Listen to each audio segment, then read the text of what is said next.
I was a tour guide at the Anne Frank house in Amsterdam. An American family was on my tour, and after we had gone through the secret annex, the father pulled me aside. He asked in a hushed, serious tone, "So what was the author's inspiration for all this?" "It's an amazing work of fiction, so detailed. Did she base the characters on real people?" I had to take a deep breath and explain that Anne Frank was a real person, the diary was real, and the events were real. He looked genuinely shocked, then said, "Wow, that's crazy. They should make a book about that." In a university astronomy class, the professor explained that seasons are caused by the tilt of the Earth's axis. A girl raised her hand and argued with him. She insisted that summer is warmer because the Earth is physically closer to the sun during that time. The professor patiently re-explained the concept of the axial tilt using diagrams. She just shook her head and said, "That makes no sense. Closer is hotter. It's simple logic. I learned that in high school." She refused to believe otherwise for the entire semester. My co-worker, who has a 4-year college degree, was planning a trip to Europe.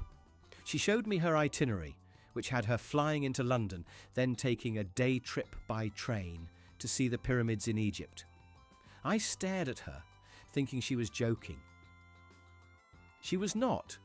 She thought Egypt was a neighbouring country to England, like France. When I pulled up a map to show her the entire Mediterranean Sea and African continent in between, she got defensive and said, "Well, the map makes it look close. How was I supposed to know?" I worked in a bookstore when a man came in asking for a biography of Martin Luther. I took him to the history section. He looked at the books about the Protestant Reformation and got angry. "No, not this guy. I mean the American one. Martin Luther King Jr." I politely explained that Martin Luther and Martin Luther King Jr. were two different historical figures. He slammed the book down and said, "That's a lie. They just added the King Jr. part later to make him sound more important. You people are trying to rewrite history." An American tourist in Kyoto, Japan, was trying to pay for a souvenir with a €20 note. The shopkeeper politely refused, explaining they only accept Japanese yen. The tourist got louder, saying, "It's European money. It's worth more than your money. Just take it." Another tourist tried to explain that Japan is not in Europe and doesn't use the euro. The American woman replied, "But it's all foreign, isn't it? What's the difference? This is just bad customer service." She then stormed out, leaving the money on the counter. A friend of mine genuinely believed that if you dig a hole deep enough in his backyard in Ohio, you will eventually reach China. He wasn't a child, he was 28. We tried to explain the concept of a spherical Earth, gravity, and the molten core. He just laughed and said, "Nah, that's just what they teach you. Everyone knows China is on the other side, directly underneath us. It's common sense." He was planning to rent an excavator to prove his point before his wife stopped him.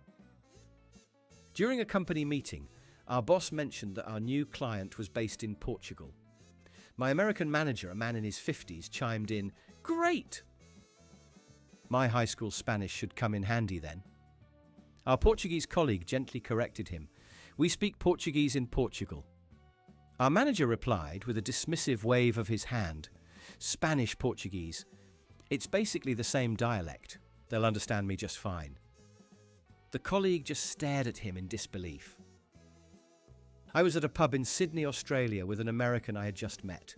He was complaining about the prices. "Everything is so expensive here.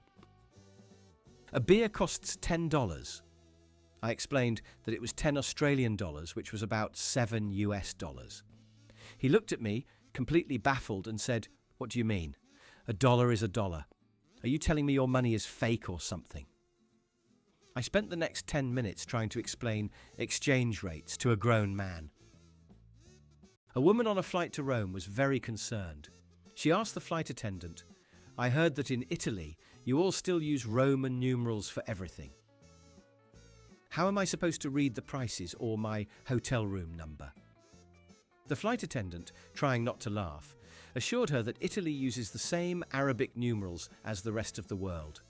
The passenger seemed relieved, but then added, "Good, because I never understood what X was supposed to be."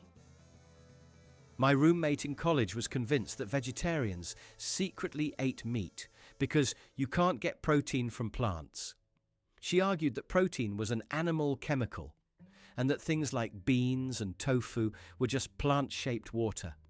She had failed biology twice, but insisted her gut feeling was more accurate than science textbooks.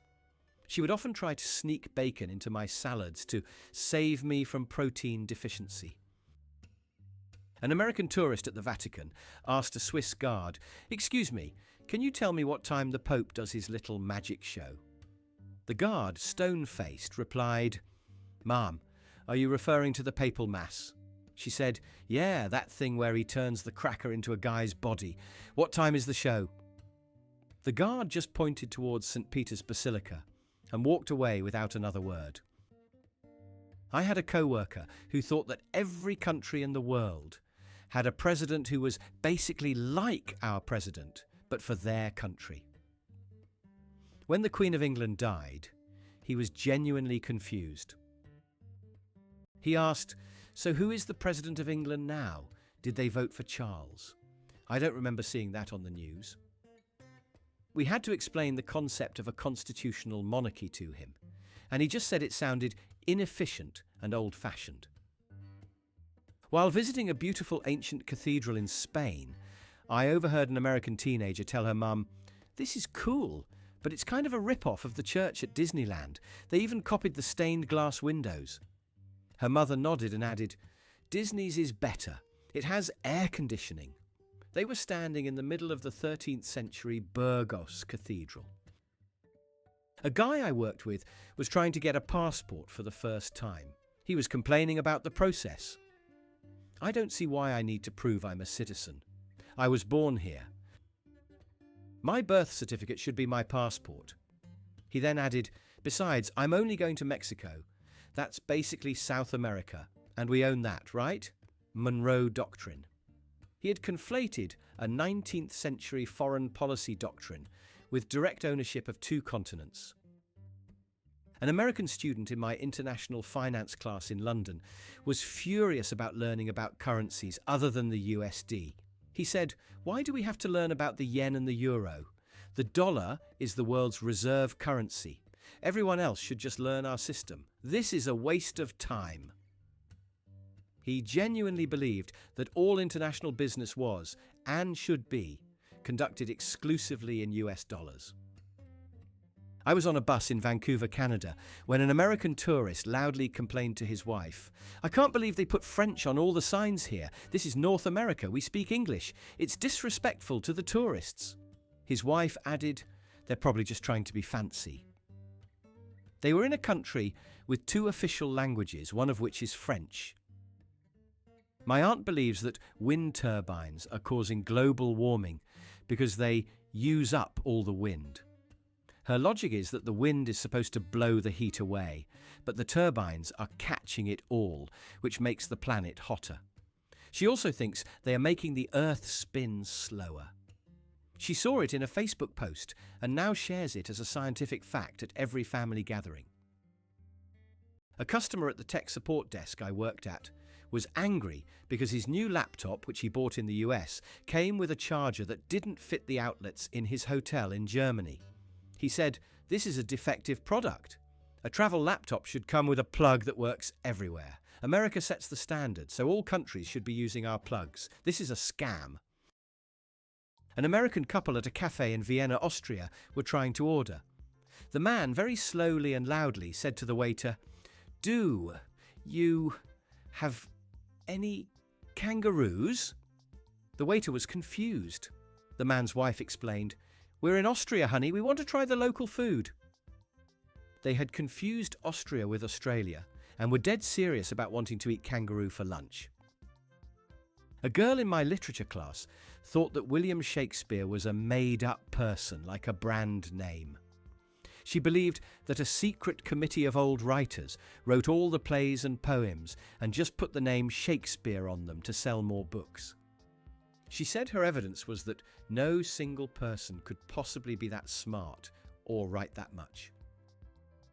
I had to explain to a 32-year-old man that the PA on his keyboard did not stand for Pennsylvania.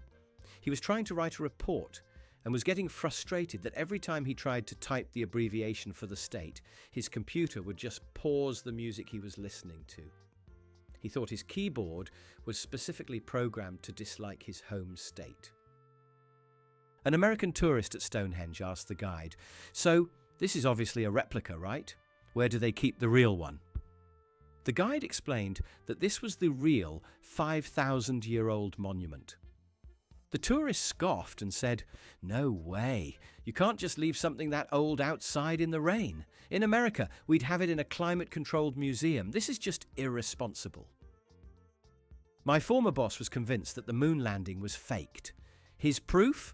If we really went to the moon in 1969, how come we haven't built any condos or a Starbucks there yet? It's been over 50 years. It's just not a good business model to go there once and then never go back. He believed it was all a Hollywood production to win the Cold War.